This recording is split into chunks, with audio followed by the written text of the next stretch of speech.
Speaking of crazy and gruesome, let's just get into it here. All right. After injuries mount, this is going to be crazy. This is a weird one. This is actually a good follow-up to that. George Hulani emerges as and puts up high-end running back 2 numbers the second half of the year. Listen, This is one of those ones that makes absolutely no sense, but I saw the guy in the preseason. I liked his explosion. I liked the way he looked. And this is just me connecting dots with the fact that obviously Kenneth Walker is constantly injured. And all it's going to take is just one more injury to this slow plodding running back in front of him. And boom, George Hulani. Boom, George Hulani is in there like swimwear, and he's putting up RB2 numbers, and nobody even saw him coming. Boom. I love how Matt has no middle ground. It's either like vanilla or like to the moon. There is no in between. He's got that Shutter Island surprise ending. Like, you didn't even see it coming. You're like, wait, what a minute? Can I be honest for a half second? It took me a few, I had to sit here for about 20 seconds and be like, what team is George Hulani on? Yeah. It is the Seahawks. Listen, 9.2 yards per carry. I know it's only the preseason, but he had 12 attempts, 110 yards, and 1 touchdown. And it's not just the numbers that really got me excited. It was the way he looked, because I saw him in a couple of these games. And the dude just looked decisive. He looked explosive. I think he's a great fit for this offense. And I'm not a big Zach Charbonnet guy. I think he's very upright, kind of slow, plodding guy. And I've always talked about him in that kind of manner. But I think this is going to be an awesome offense to run the ball. Obviously, Clint Kubiak is there as the offensive coordinator, and I think they just want to run the heck out of the ball. So if there are these crazy amounts of injuries, he's the number 3 guy on the depth chart. If he gets a shot, I think he can do some things. That's all I'm saying. Is he number 3? I was going to ask that. Is it him or Damian Martinez? It's him. Damian Martinez got cut and put on the practice squad and then released from the practice squad. Oh, dang. So it is him.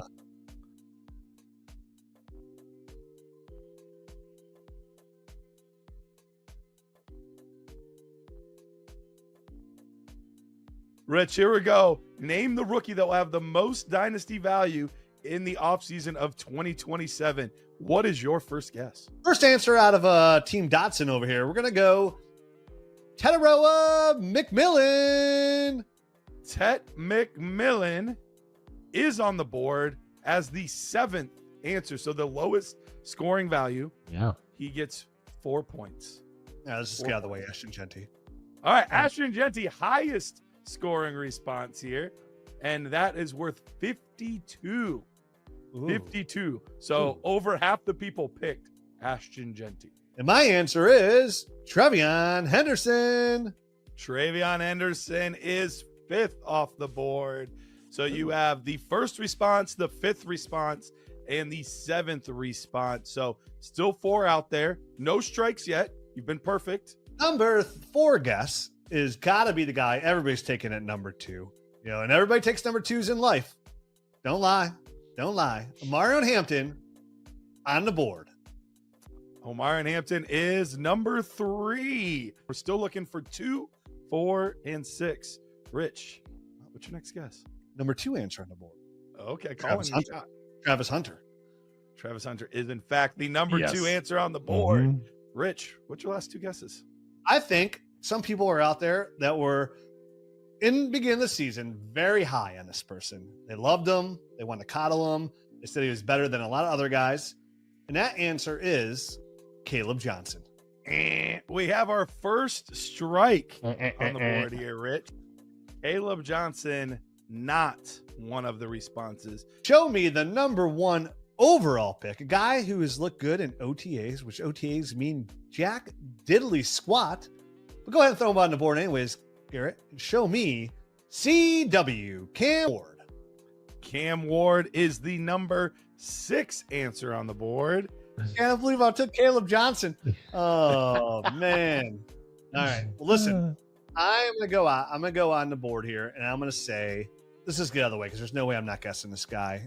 And too many people know that listen to this show, and everybody agrees with me more than agree with everybody else, because the simple fact is, fellas, that I am right as equally as you are, but I talk more.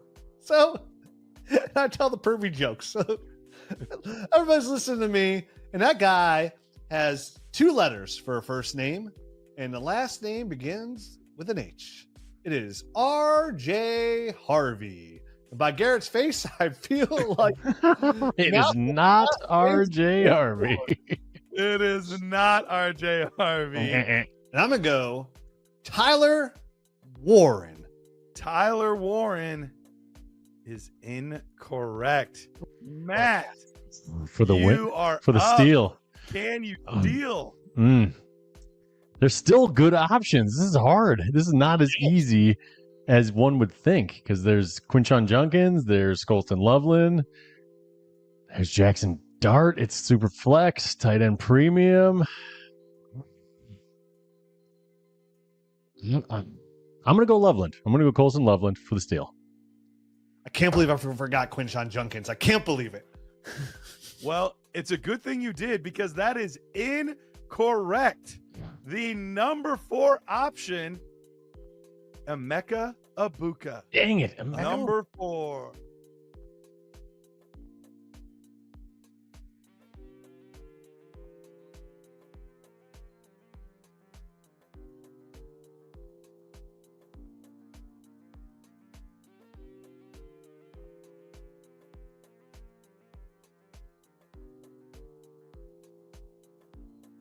I believe Dalton Cade will be a top 8 fantasy football tight end this year. Patience was worth it. The third year of breakout is upon us. He will stay healthy, which has been his biggest hiccup. I think Kincaid was going to end up leading the team in targets, which has been a game plan all along, and it finally goes into effect. From what I've been hearing, what the Bills want to do with Dalton Kincaid, I think this is the year we kind of find to see it come to fruition.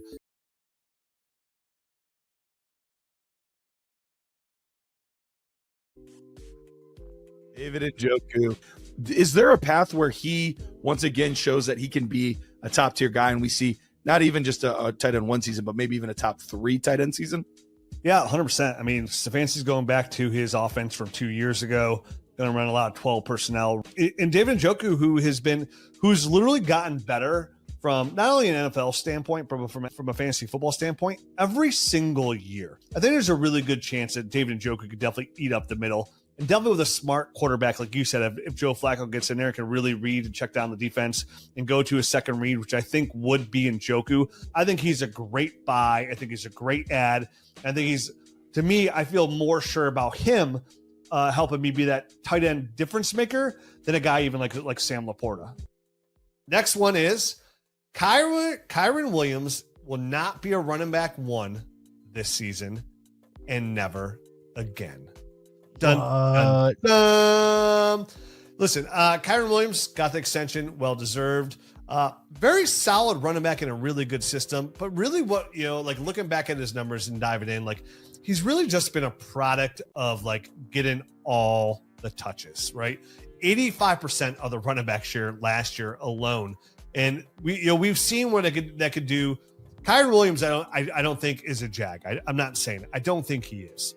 But we've seen what that amount of touches can do for a running back. If you are just a jag and you can stay healthy, you're going to be a running back 1. I think with the emergence of all these young, talented running backs that we saw, other players have the potential to be healthy. I think it's really going to push Kyren down. He's had 2 great running back 1 seasons back to back. We know historically for a running back to be a running back 1 3 times. What is that, Garrett?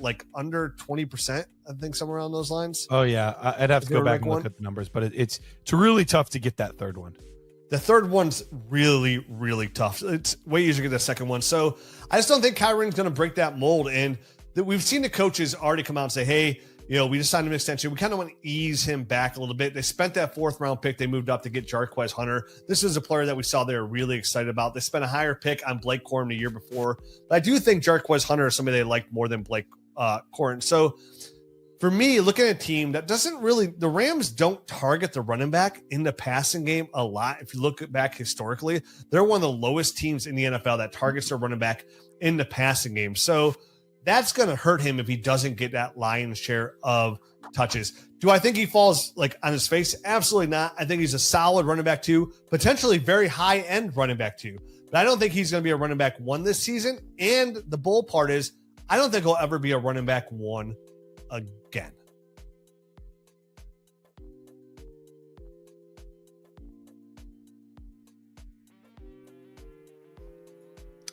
Oh, week 1 is almost in the books, and we are here to answer your questions. It is Fantasy Roster Rescue powered by Dynasty Nerds. I am your host, Garrett Price, here with the main man himself, Rich Dotson. Rich, how you doing? Doing good. Just watching my football team do what it always does when you have a good 99% chance to win, to always lose. The only team that consistently does that, they always find a way to lose. That's what Cleveland does. Nobody has it worse. Please go to my Twitter feed and look at my link at the top, talking what it's like to be a Browns fan, which covers just 1% of the misery. But overall, a very interesting week 1. It's not completely in the books. We've got a big game tonight with Minnesota and Chicago. I'm excited for that. But some things were strange. Some things solidified some truths. I know it's kind of hard. I don't overreact at week 1 because it's just week 1. Like offenses are starting to get into their groove. Defense are a little bit ahead. You're going to see teams run the ball a little bit more than throw the ball, unless you're in Buffalo and Baltimore. Goodness gracious! But overall, really excited. I'm excited to get out the season. I'm excited to get off what we have cooking here at Nerds. We got way more content coming. We got new podcasts coming out. You released one on Friday. We got a new one coming out today with one of our new analysts, Jagger May. You and I will be doing a Dynasty Show podcast with him, kind of going over Sundays, talking about risers and fallers. So we got a new show coming out today, later on in your feed. So I'm talking a lot here when you ask us how I'm doing. It's just I'm so excited that I was up till midnight, like watching football all day. Went to the Browns game yesterday. Got home. There's football on. Watched football at night too. Football on again today on Monday. This is where like my free time literally has disappeared from me. Because I got football all day Sunday. I got shows we're doing all day Monday, then Monday Night Football. Then we do the regular podcast on Tuesdays. Then we got Thursday Night Football. My son plays football on Friday. High school football on my son plays football on Wednesday. I got football on Friday. And I told you a couple of weeks ago, I was like, I'm not really into that high school football that much. Like it's slowly getting, it's starting to get the vibe now, aren't you?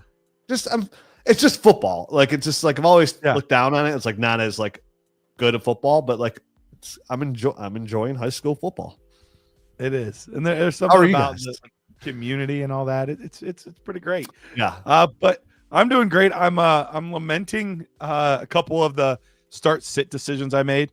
I had a really hard time trying to decide. Like, okay, I have 4 receivers that I feel really good about. I need to start 3 of them. Which one do I sit?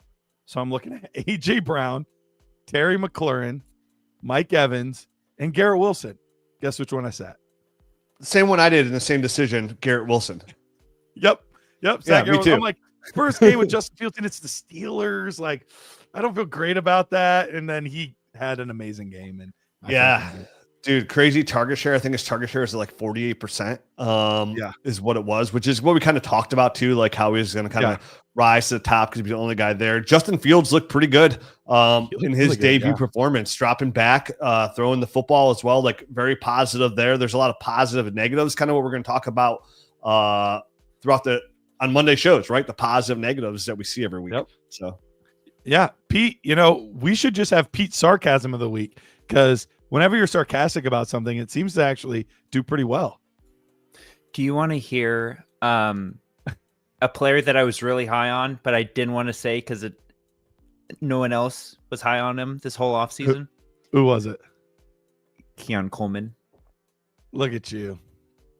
Hey, I don't know if I want to trust pass deflection touchdowns too much, but he did have a very good game. I wouldn't he win, had a man. good game. Yeah, He had a good game. You're right. He had a pass deflected touchdown, but dude, great concentration awareness of where the ball is to make that catch. He was good target share for Keon Coleman. And, we talked about him, Pete, when we were talking on the show about like Dalton Kincaid when I was doing my bold takes. I was like, listen, Keon Coleman is drafted to be the number 1 there. Will he fall into that? I don't know, but it's a possibility. Yep. And it sure looked like he was the number 1 target last year. Because I mentioned, I was like, it's not going to be Khalil Shakir. Like Khalil Shakir is paid to be a really good number 2, which is what he was. But Keon Coleman, big step up last night, looked really good out there. Kincaid looked good too. Yeah. Had the tutty. It was a pretty good week 1 for Dynasty Nerds. Like I was going back, like looking at our shorts and stuff. If it just ended now, we're looking pretty good. We look pretty smart. Look at us. You're welcome for me hammering home on Travis Etienne for the last month after week 1 with his 61 port touch share. Man, he looked really good. I told you guys he has a good chance to be a running back 1 this year. That like looking back at it as like such a looking how low his trade value got. It was insane. Like you mentioned Tootin, like a swap for him and Tootin. Yeah. A lot of I remember, I think when we released that in June, like people were like, there's no way I'm trading Tootin for ETN. So people do. Haters hate, winners win. I'm just going to keep out there. I told you again, it just came out the price point was so good on Travis Etienne. It's like, dude, Liam Cohen's been talking this dude up. Like, why? What? He's a year removed from being running back 3. He's only 26 years old. Like, what are we doing here? Buy, what a great dip opportunity if you did. Again, week 1, I am not plant flagging on week 1 on anybody, but some of it's not just because week 1, there's things that you want to kind of follow numbers, like target share, opportunity, follow that as it goes. But the thing like Travis Etienne is something that I will feel really good about and kind of plant my flag a little bit because that kind of went exactly what I was talking. It wasn't a surprise, right? That's what I was talking about. That's where it went. Now it's on Etienne to keep that momentum going on his behalf, but he looked really good yesterday. So let's go ahead and get into what we have planned today.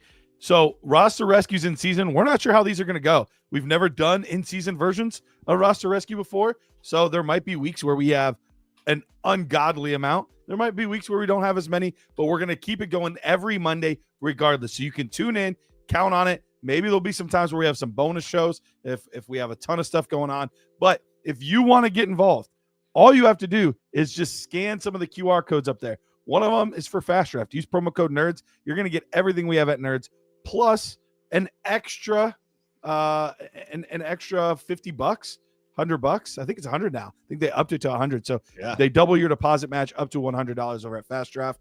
But you can also submit a roster with the other one. But here's what I'm going to recommend today for you guys. This is just my thoughts. You guys do you. But just put a little super chat out there. Just a few bucks, and we'll get to every single trade that you guys ask. If you're just like, look, I just need to know real quick trade or maybe a start sit or something like that, put a super chat out there and we'll make sure to get to that. So Pete, let's get to our first roster rescue of the day. Great. So this is just going to be me. And then I'm adding, there we go. Okay. Switcheroo. And then I'm going to share the screen. Are you guys are over 500 this week, right? Over 500. What? Like for fantasy? Wins? Oh, yeah. Win-loss. Oh, yeah. I was so confused. I was like, $500? I know as Browns fans, you probably don't really hear that very much. So yeah, that's not a term I'm familiar with. Dude, my Scott Fishbowl team crushed. Nice. 315 points. Very happy with it. Dang. All right. This is a PPR league, and this is for our guy Chasing Ships. What's his name? This is Alex. He's seen himself as a contender, but there are two other strong teams in his league. Kind of the biggest thing is like, should he try to move Breece Hall for maybe someone like a CMC? CMC owner is entering rebuild, and he also is a local guy to you guys. Oh, nice. I like So- that. Yep. All right. So this is in dynasty mode right now. Pete, I'm gonna petition, and because I'm making this call live on the air. I think we should do this as a default in contender mode in season, because dynasty mode doesn't really matter as much in season. We want to know where are we at contender wise. So I don't know. What do you think about that, Rich? Dynasty mode always matters for long term. It does not matter as much as contender mode in season. No, I know, but it depends on what the team. It depends what we're trying to do for the team. I guess, is he trying to win or is he trying to? You know what I mean? Like, it's on us to decide if you we're always going to be know looking by at contender mode right away. If you should, yeah, we do. No, for sure. We should definitely leap in there. I mean, and the big question here is like, does he make a move for Breece Hall for CMC? Is that's all right? Well, let's take a look at it.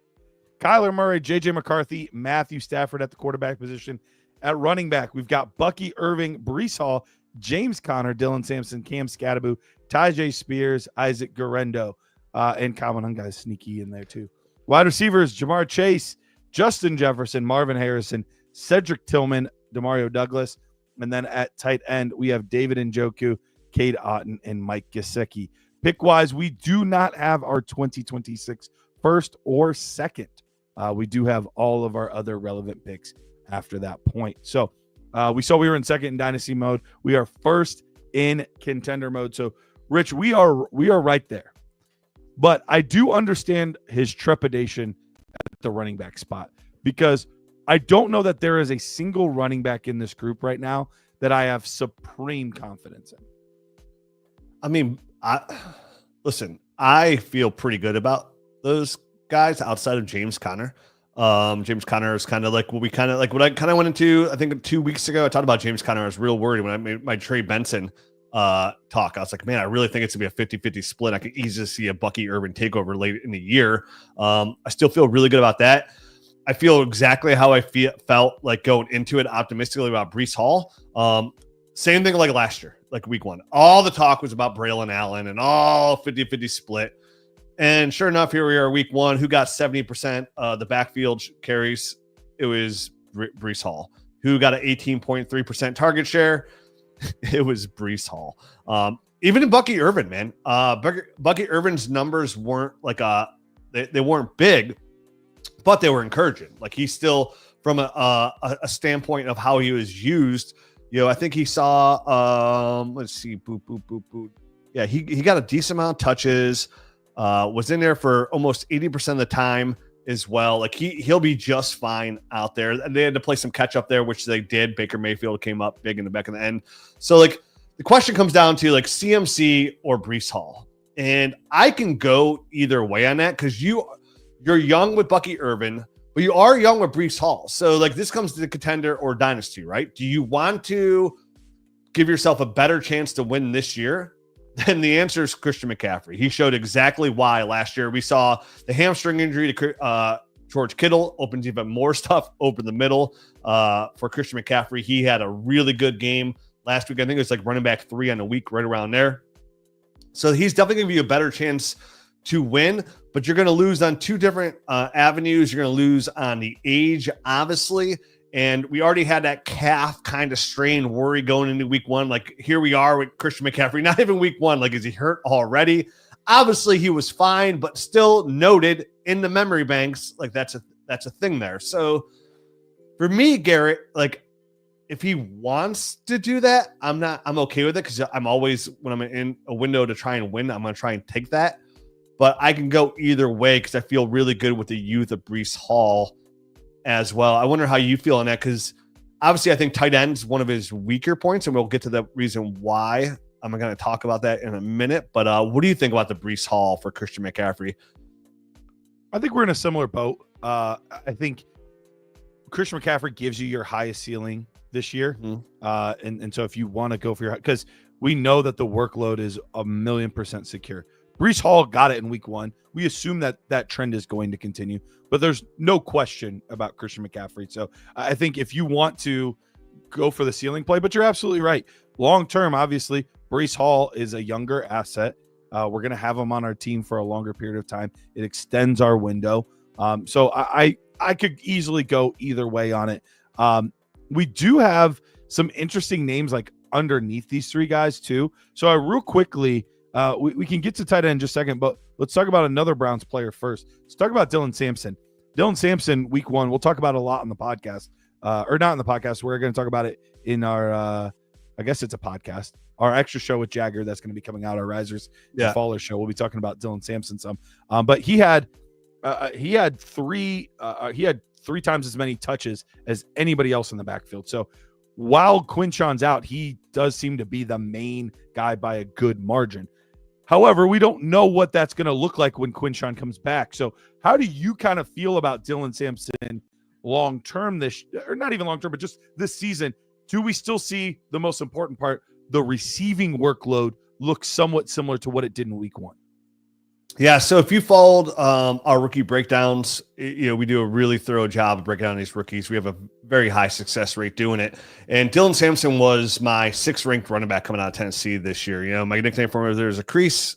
He used a grease. And what's really nice is like his speed, his pass catching ability. And I was really encouraged what I saw. That it was funny. The first 3 touches in the Browns game were all by 3 different rookies: Harold Fannin, Dylan Sampson, Isaiah Bond. But going to Dylan Sampson, I'm really encouraged, especially with the Quinshon Judkins addition, because what the Browns couldn't do yesterday is really establish a run, because Jerome Ford was the other running back. Jerome Ford is a jag at the highest level, right? Like on a really good offensive line, like he'll be fine, but nothing special. He's always going to get what's there. Quinshon Judkins is special. Quinshon Judkins is going to come in with missing all of camp. He's missed all of camp. So even if he plays next week, it will probably be still at a 50-50 role, if not slightly what we saw this week, which is encouraging, because we saw Dylan Sampson see 63% of the backfield carries. But what Garrett was talking about is a PPR role, and this is where I think we're going to see. I put a tweet out yesterday about Dylan Sampson in this role. I'm very encouraged because I think that part of his game is going to stay the same. He'll still get some carries out of the backfield, but he has 17.6% target share. And a lot of those dump off wheel routes right out there. We talked about this, Garrett, with the league playing a lot of too high safety, right? It really opens up the middle of the field and gives you more opportunity at the line of scrimmage or in the flat. They had a ton of targets, almost all of them for Dylan Sampson in that role, and he was gaining right around 5 yards per pop. He did a really good job there, showing his elusiveness. Elusibility. Look at that. Yeah, elusibility in there. So I think Quinshon Judkins is going to come in. He's viable to pass the game, but not as strong as a guy like Dylan Sampson, who has 4th round draft capital, right? After already taken, they must have really, we said this on the show, they had to really like Dylan Sampson because they had already taken Quinshon Judkins at pick 36. Then they take a running back in the 4th round in Dylan Sampson. So double up on there when you have so many more needs, and taking him ahead of a guy like Shadur Sanders as well tells me that they had a plan for Dylan Sampson. The Browns are going to run a lot of 12 personnel. We saw that already in week 1, and they're going to run the ball a ton to kind of protect Joe Flacco. I actually really liked what I saw of the Browns offense this week. A lot of encouragement from there. Stefanski going back to his old system, which is a very strong system, puts their receivers in good positions. Cedric Tillman and Jerry Jeudy in good positions. Too bad both of them had balls go off their hands for turnovers in situations where you did not want them to occur. And of course, only for the Browns, both those go off their hands in the defender's hands, because that's how it happens in Cleveland. Then you miss an extra point in a 36-yard field goal and you lose by 1 point, because that's what we do here in Cleveland. But for Dylan Sampson, Garrett, I am very encouraged for him. If he can still see a 17% target share, and they're going to utilize him in that role, he will. He's already a top 12 running back on the year in PPR. These are the kind of running backs that hold value for your running back 2, or more importantly, a flex spot. If Dylan Sampson can hold on the role that he played in week 1, which is what I am predicting, I think he will be a valuable old school, like Patriots, James White those kind of running backs, the Tariq Cohens and Chicago's, those PPR running backs that will hold value, that finish the year as like running back 18, running back 19, but they're not even the main running back in their offense. Definitely as the weather starts to change in Cleveland, I expect that to be even more heavily used. Keep everything short and sweet for Joe Flacco and take the top off when you need to. I think Dylan Sampson will be a viable option going forward for teams. So he does have a safety net there. Obviously, Cam Scatterby, not very encouraging, but neither was anything going on for the Giants run game or the Giants at all. Yeah, Tajay Spears coming back soon. Hopefully, he should hold some viability there. So his running back room isn't abysmal. Like I'm almost as encouraged to start Dylan Sampson over James Conner next week as well. All right, well, let's get to the tight end position, because we already said we're open to making a move for a guy like a Christian McCaffrey. But you mentioned the tight end position, and I know you were a big Harold Fannin guy. I wasn't sold on him, but week 1, he had a ton of opportunity in week 1, and he utilized it. He actually, and we're going to talk about this more on the main show, but he had more targets, he had more receptions, and he had more yards than David Njoku. So is that your concern, is that maybe the crazy volume of tight end touches we were excited about for David Njoku are now split. 100%. I was really high on Harold Fanning pre-draft process. Like, he was my third tight end. I really liked him a lot. And he came out and he looked really good, man. His route running was still really solid. Good in the open field, really strong hands, except for that one ball, critical ball, fourth down ball off his hands. But what's encouraging is everything we talked about David Njoku and his target share, and what we saw before was incurred. Like, that's what got us really big on Njoku. I did not think Harold Fanning was going to literally hit the ground running. He led the team in target share with 20%. Now, David Njoku, lowest of the most receivers, the main targets. He had a 13.3% target share. Everything's going to change for week to week, and I think David Njoku's more of a dynamic player, definitely with the ball in his hands. But week 1, Harold Fanning was the guy. Again, I'm not overreacting, but if they're going to run 12 personnel and really utilize Harold Fanning in the passing game, that could definitely eat into David Njoku. And all my predictions could be out the window of him being, tight end 4, tight end 5 on the year. So we'll see. But that could be a major concern, because if David Njoku is your number 1 tight end, that's where you might try to find a little bit of help. Unfortunately, this room doesn't have a ton to offer when it comes to trade negotiations. Plus, Garrett, I don't want to move off Njoku long term, because if they decide not to redo David Njoku's contract because of Harold Fanning, who's in the last year of his deal, I would love David Njoku somewhere else who would get paid probably pretty well to be the number 2 focal point in the offense. So I'm not making a move here yet, but I am double red flagging, right? Like, I'm not trying to land airplanes, but I'm worried. They're not. I'm in the same boat. Or red flags. I'm in the same boat. I'm not making a move yet because, we saw last year, even though it's a player that we think is really talented, Isaiah Likely, week 1, he was the guy. Everybody was excited about him. And then what did we see? Literally every other game except one, Mark Andrews had more targets, ended up being a top 8 guy. So David Njoku, it still could easily happen, but it definitely encouraging signs for Harold Fanning. And I think for the offense in general, that just means that there's more to go around.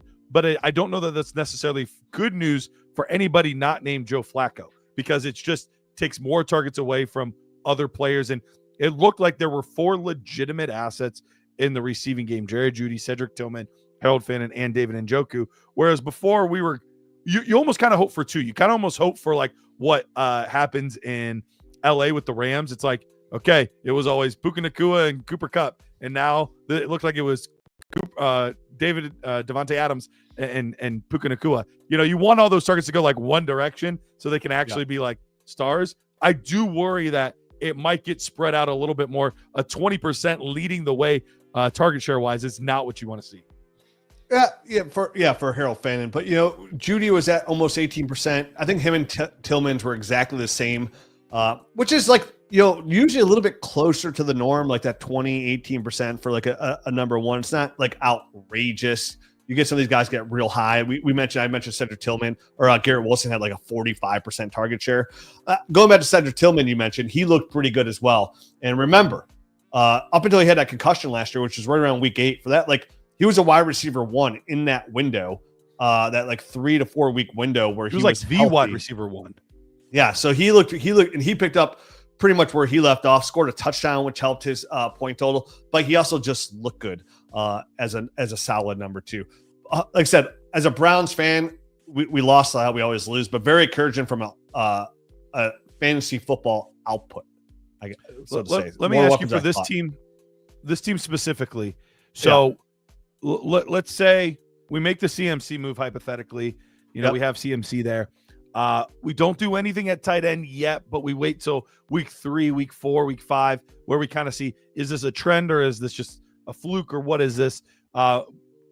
Is this team in a spot where if the right player comes along, let's say somebody says, hey, I'd be willing to upgrade Bucky Irving, or I have, somebody elite, give me Bucky Irving in your first, and I'll give you that elite player or something like that. Are you open to moving some of our draft capital to kind of go all in? The fact that we don't have our 26 capital, it is 27 in class. I like his receivers are young. We're gonna need, if we move off Breece Hall for that run for that CMC, we're definitely need our 27 first. So I'm not really interested in that. And I'm still torn going back to that Breece Hall. Like I really kind of want to make that CMC trade because like it really makes me like even more secure at number one. But I think his team is strong enough, definitely encouraging. Like our receivers, Marvin Harrison scored a touchdown, looked good, even though it was an okay. Their defense they played wasn't that great. Can we go back to receivers just a little bit there, Pete? Can we go back up? Jefferson and Chase, I believe, right? Yeah. So like and Marvin Harrison. Yeah, I mean we're thin at receiver too. Like I'm too hesitant to move any of my draft capital here, Garrett, because we are like if we suffer 2 injuries, like we're toast. Like we don't have a lot of depth, but we have a really good team, which I'm okay with in a championship caliber window. Like I'm ready to roll. Like I'm totally comfortable having Cedric Tillman as my wide receiver 4. I could put Isaac Tesla or Thornton in on during a bye week, and they'll probably do it better than what Chase did week 1 with getting shut down by his biological father Denzel Ward, and everything else. Like we have good, okay depth behind. Like we mentioned, a guy like Dylan Sampson.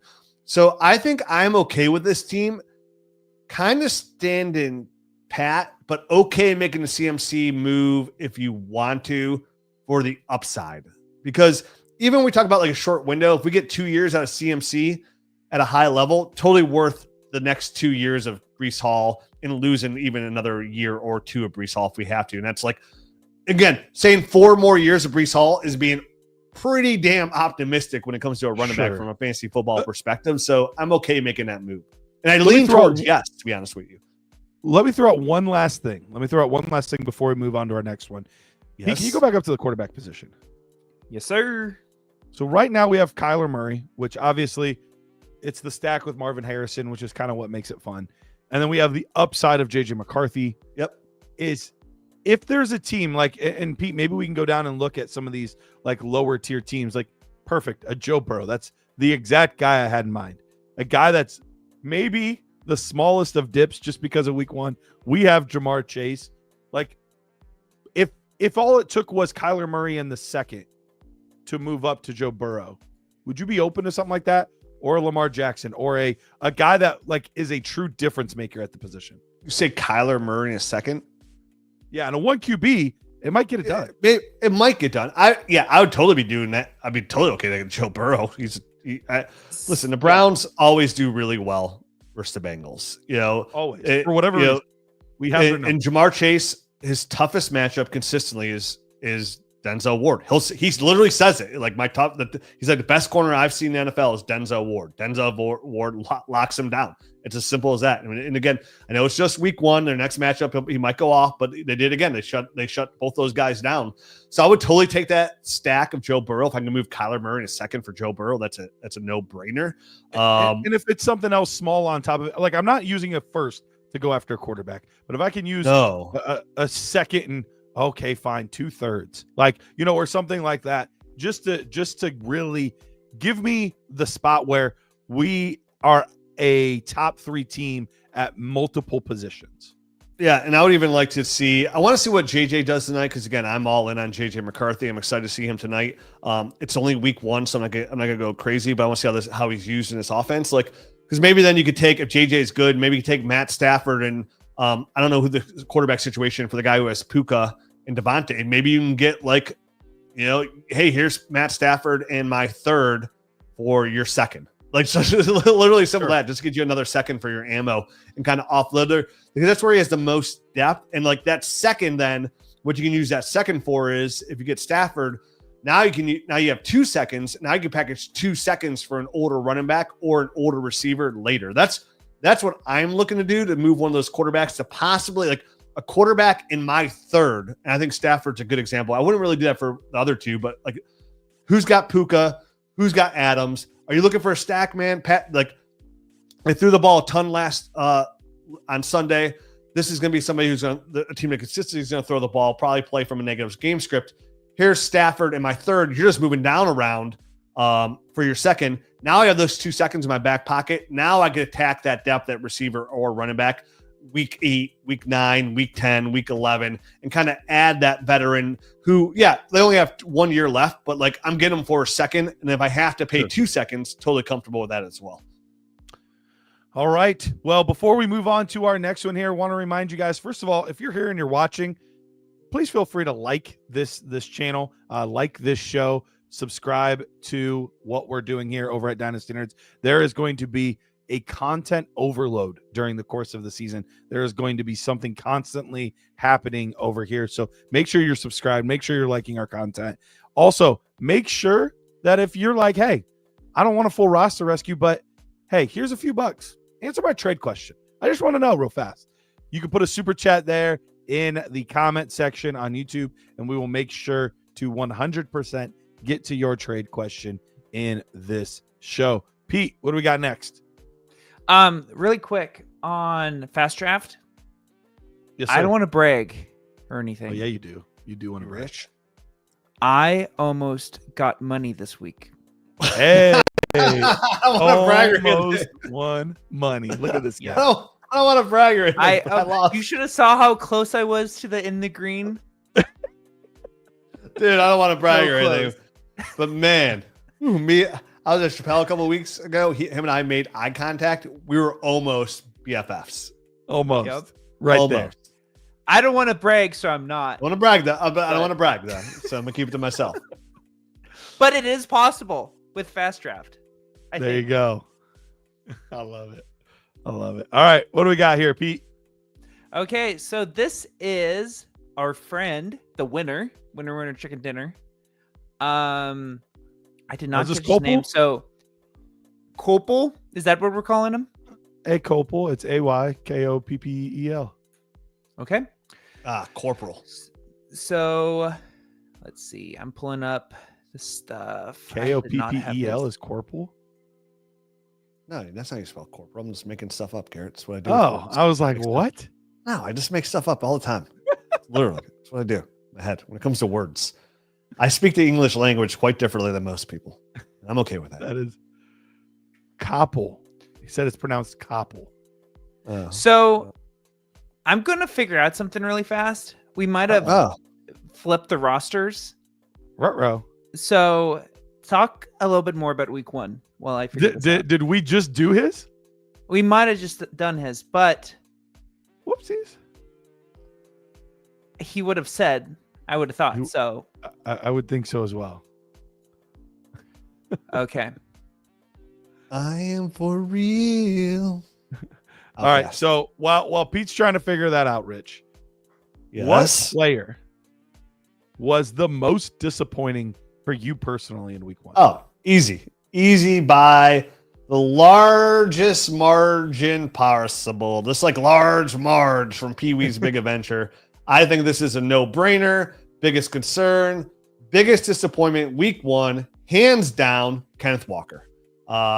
This is a player that, this was, coaches are out there too. We're going to run our offense through Kenneth Walker. And I like Kenneth Walker. Again, not overreacting to week 1, but if I was raising the red flags before, now I'm doing jumping jacks with them, right? I'm doing some cardio. I'm everybody's got there's neon signs on them because that was really concerning, his usage with Zach Charbonnet.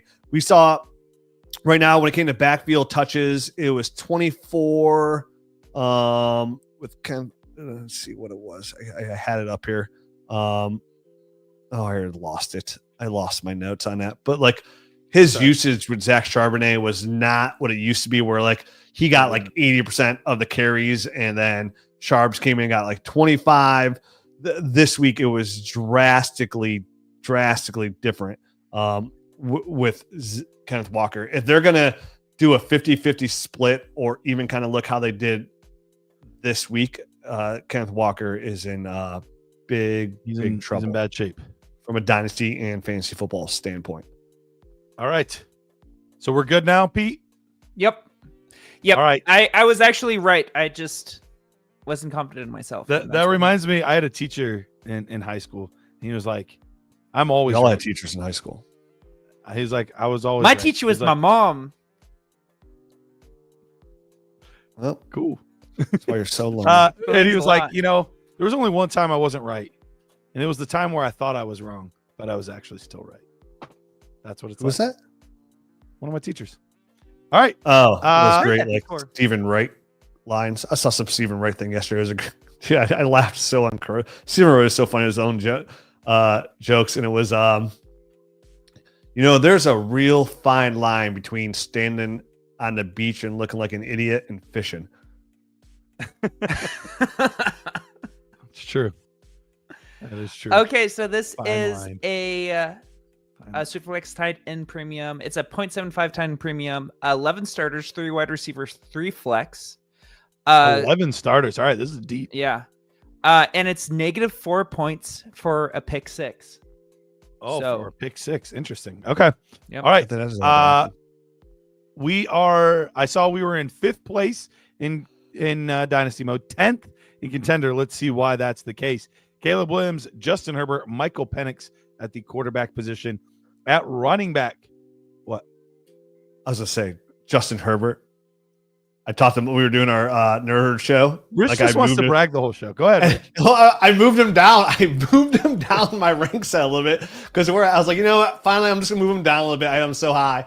And sure, you and I were texting. I was like, as soon as I move him down, he just comes up and lights it up, man. You Like, did that's text the me. You're quarter- like, I should have never moved I Justin. should have. He looked exactly like how he needs to look going forward to be that elite quarterback. But anyways, keep going about this roster. He looked great. Those are 3 good looking quarterbacks. Penix is currently quarterback 1 a week as well.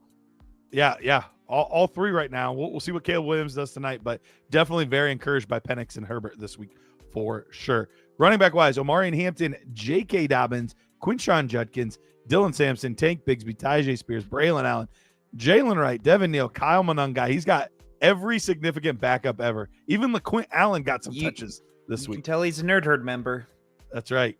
Dude, how is he in Contender, Garrett, so low when he has wide receiver 1 and wide receiver 2 on the week?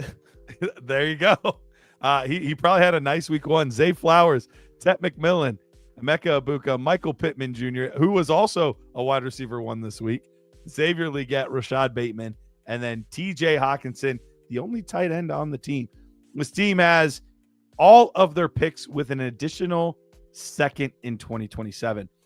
So, Rich, what this team looks like to me is, and I see this all the time, and I see it in my own teams too, where right now on paper, they're not going to get the love that they quite deserve because they're all rookies or second-year players. They're all young guys who have not established hey, I'm a perennial wide receiver 2. I'm a perennial running back 1. I'm a perennial, these guys just have not established that yet.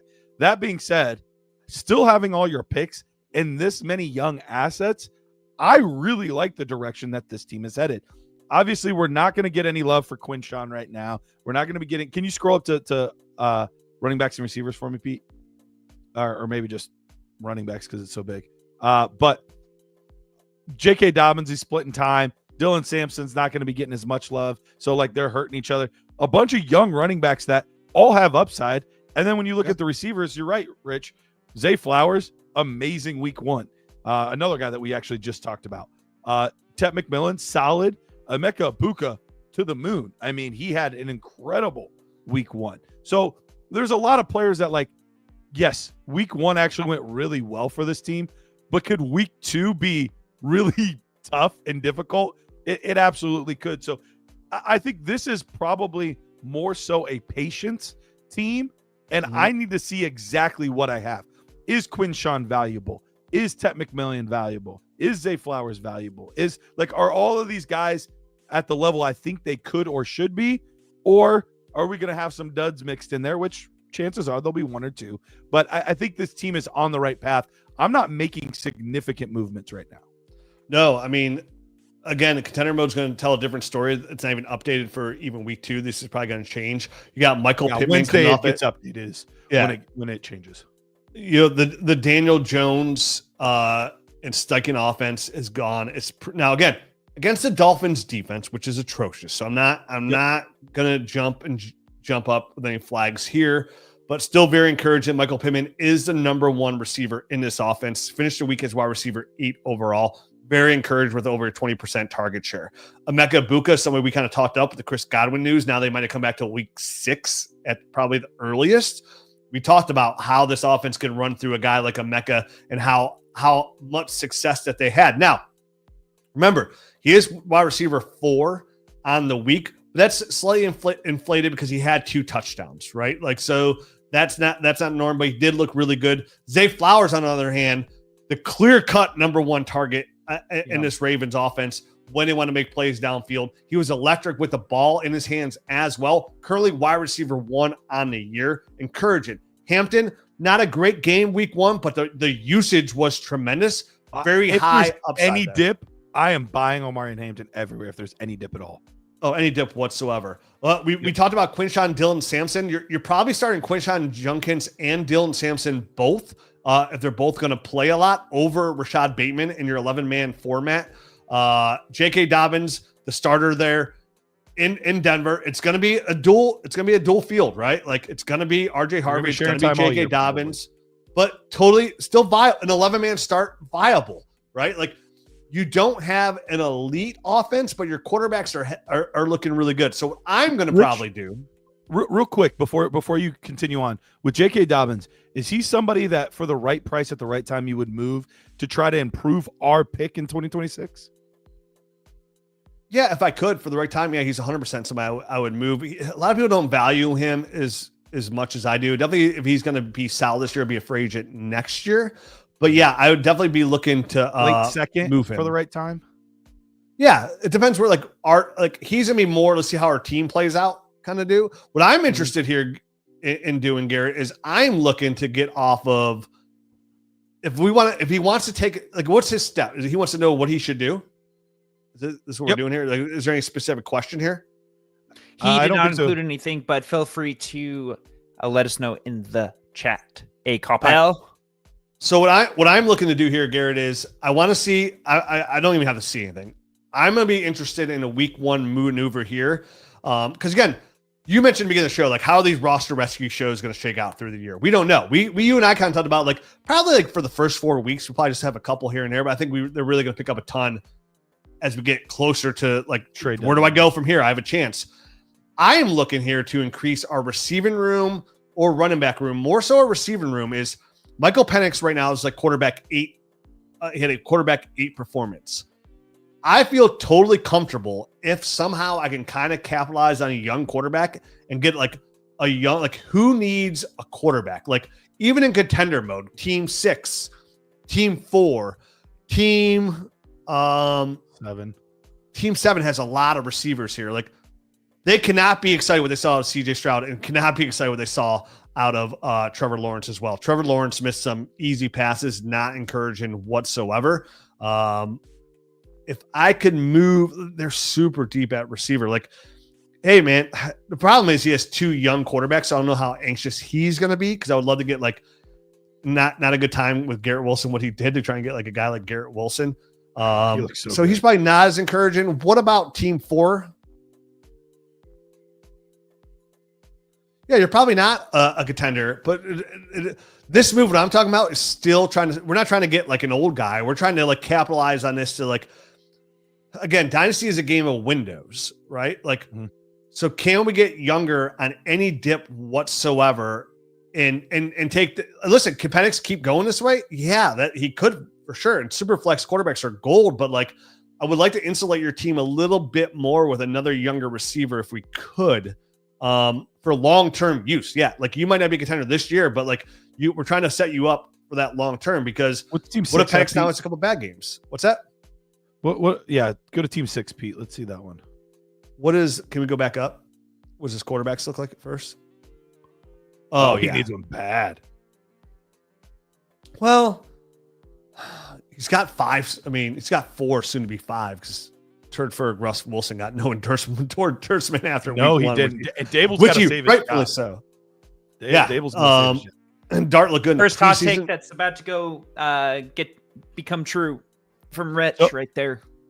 Yeah. Let's, like, I would love to go after Dart before he gets the starting job. Like, yeah, Penix plus Or Dart plus what equals Penix?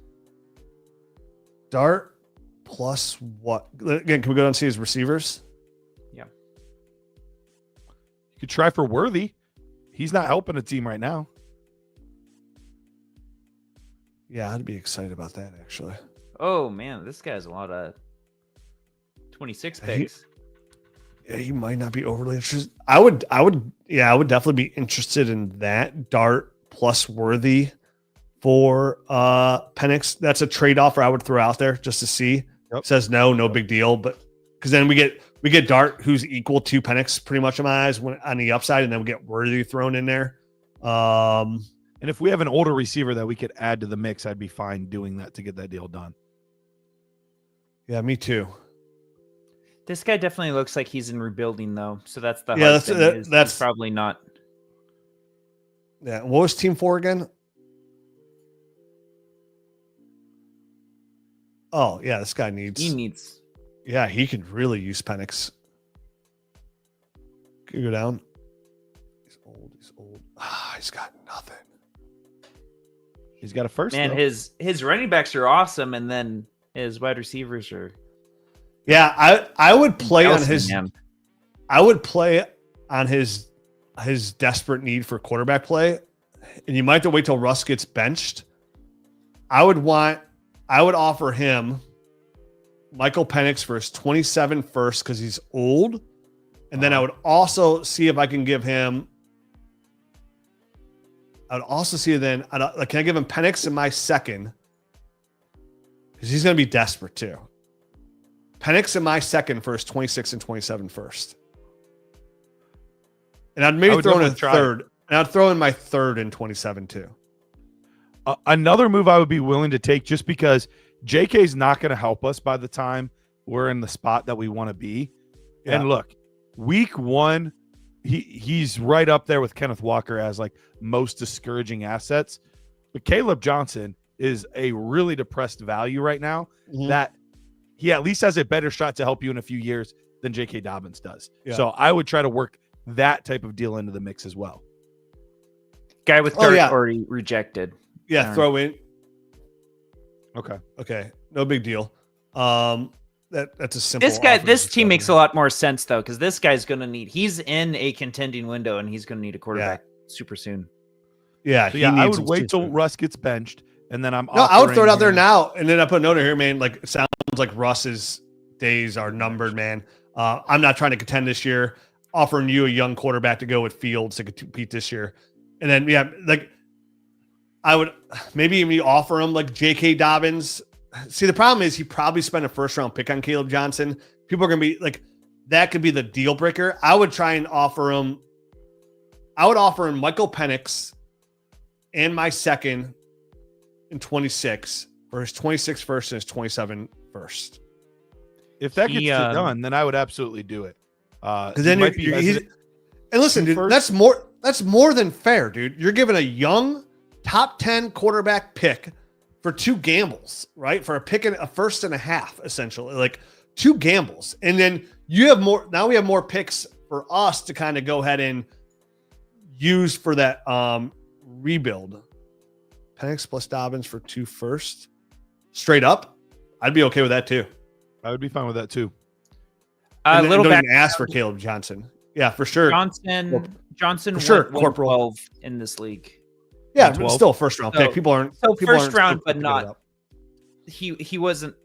It didn't seem like it was a reach or anything. Like when it was. I know, but those are the kind of trade offers you throw out there, and you're asking for somebody because they have one bad game, and that's your People first round panic pick. though, man. They do, panic. they do, but not a lot of like savvy players or even okay players. They don't. So like, what I don't want to do, Garrett, is I don't want to throw a bad taste in his mouth. Like I'm trying to take advantage of him right off the gate. So I don't want to ask for his first round pick after one bad game. It's like, dude, let's punt the bricks. I'm totally okay with offering him Dobbins and Penix for 2 firsts. That is more than fair. You're giving him some upside there. I would not be doing anything with Hawk right now. I would be sitting pat. I think he's an asset that we value more than the general community values, and so you're not going to get what he's worth more than likely. And he's only 20. Question. 4 more years of Hawkinson. Question on another tight end who looked terrible. But are you guys going to be talking about Kelsey on today's episode? I've been saying Kelsey's done for. We're not Six talking months. about Kelsey much, and I don't know that he looked terrible, but He didn't look terrible. Yeah, he had a touchdown too. He looked fine. Man, listen, I know. Remember, I'm the one that broke the news over a month ago saying that he was going to be engaged before the season started. So I was the first on that, by the way. National All news. right. Yeah, I think that's a good move. The Penix, I think, because right now you're like a little bit more of like a patient. Like for week one, that's my week one offer, right? Like that's what Rich, that's what I'm looking at. And since the Dart deal didn't get done, I do want to have those first round picks because I don't want to make a move where there's no chance of me getting a quarterback back, because I do want to have 3 quarterbacks long term. So that's why I like the picks, as opposed to just like, yeah, it'd be fun to get Lad McConkey, or yeah, it'd be fun to get like some of these players, but that would be a tough spot to put ourselves in because we have no chance to get a third quarterback then. Yeah, what we could do by doing that again is getting rid of JK, ruins our team a little bit more, puts us a little higher. Next year is a very strong quarterback class. You having 2 firsts in that matters. Hopefully, Get we'll you that see. quarterback back. I'm starting to get even shaky on that, Rich, if I'm being honest. We'll see. All right, well, dude, Lenore Sellers looked good. Neusmeyer looked really good. I mean, Klubnik That's about looked it. okay. That's Drew about Aller looked okay. I don't think Arch not, Manning was looking anywhere. I am not on the Aller train as of right now. We'll see. Yeah, I'm not on any trains either, and I haven't watched a ton. So, yeah, that's what I would do. That's a good move for that. And remember, like Garrett said, like if you're playing Dynasty and say you're new to Dynasty and you're watching the show and you've been following our content since our rookie breakdowns, like you don't want to overreact to week one. You really don't. It's just week one. Garrett mentioned the stats. Go look at who like receivers were number 1 receivers, number 1 running backs, number 1 tight ends were last year after week one. And that like literally 10% of those guys finished the year at the same spot. So like, don't jump into it. Just like Quentin Johnston. Like I'm not overly excited about Quentin Johnston and him being at whatever wide receiver he is. And the guy showed exactly what he did. He had another, he could have been wide receiver 1 on the year or the week if he didn't drop that other touchdown in the end zone. They scored the same first touchdown. Went right off his hands. That's his weakness. Encouraging for him, yes. But like again, Justin Herbert was just out there on fire, man. He was slinging, and they were throwing the ball a lot. We're going to talk about that as well. How confident we are or are not in that. That's going to be part of our podcast this week, so it should be fun. Yeah. Overall, also, go ahead, Pete. We have some breaking news. Kendrick Bourne signed with the 49ers. Back with his OG team. Yeah, way to go. Thanks. Which is interesting because Juwan Jennings, like they just gave a $3 million raise to, and he kind of flopped. Real quick, if he doesn't want to move 27 capital, he got hurt in the game. Would you move Devontae Smith, put a 26 first for Penix and Dobbins? No, I would not. Koppel, I would not. Penix is too valuable for what he did after week one. He's a quarterback in super flex leagues. I'm not settling for a wide receiver 2/wide receiver 3. You know, again, not a total week one like jumped a flag, but I was down on Jalen Hurts. Jalen Hurts ran the ball really well, but they threw the ball at a really low rate again in week one. I am not in on. I love Devontae Smith as the player himself, but from a fantasy football standpoint, I'm not. He's my wide receiver 3, and that's even. I'd prefer to be my wide receiver 4 in a championship caliber team. So you're not doing that at all for Penix. Penix is worth close to 2 firsts because it's super flex, right? Like they are the gold in Superflex. And you got to remember, Koppel, even a quarterback 18. Now, Penix is quarterback 8 right now. A quarterback 18 is still a top 70 overall score, top 50 overall score. So they still hold their weight. And you have that as your quarterback 3.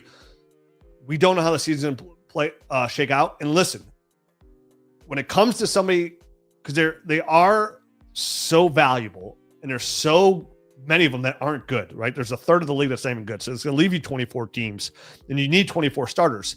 Somebody is going to lose a quarterback at some point, and then you hope it's a contender. And that's where they have to overpay, because you overpay for young quarterback talent in Superflex leagues.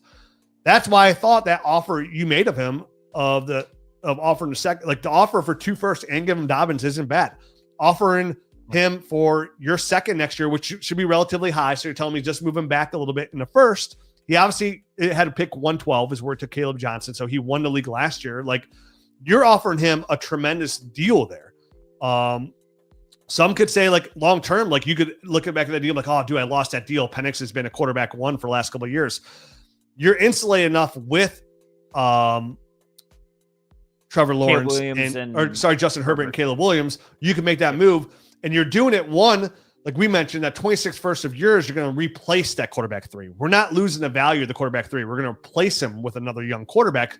The key there, with that team being so old, is getting that 27 first of them. That's the value. That's the real trade, is you want that 27 first. The 26 first, you're just like moving back or giving them Dobbins with. Like, hey, I'll give you my second, or you can have Dobbins. Your team should take Dobbins over the second, right? Or I'll give you my second. You can tell them that as well. I'm not budget. This is not, he doesn't get to set the tone there for negotiation when he needs a quarterback, because what's going to happen is when Russ gets benched, people are going to feel his thirst.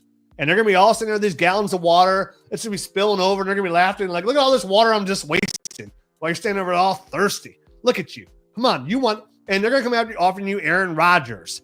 You know, they're going to offer you this guy or that guy. You're offering Michael Penix now, which has a lot of room to grow, right? He's only started, this is his 5th game. I think he started somewhere on there, 4th or 5th game he started.